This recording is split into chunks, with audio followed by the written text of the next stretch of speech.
শৈলকুপা থানায় হামলার ঘটনায় আটক মেয়র পুত্র রাজীবকে 5 দিনের রিমান্ড মঞ্জুর করেছে বিজ্ঞ আদালত।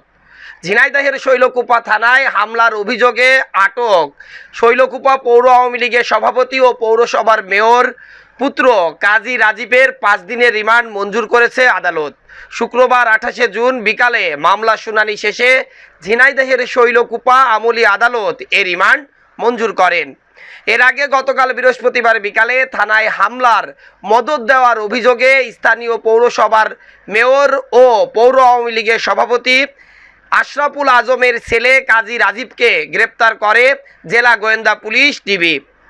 মামলার তদন্ত কর্মকর্তা জেলা গোয়েন্দা পুলিশের ওসি মোহাম্মদ জুয়েল ইসলাম সাংবাদিকদের জানান, শৈলকুপা থানায় হামলার মদদ দেওয়ার অভিযোগে গ্রেপ্তার কাজী রাজীবের 10 দিনের রিমান্ড আবেদন করা হয়।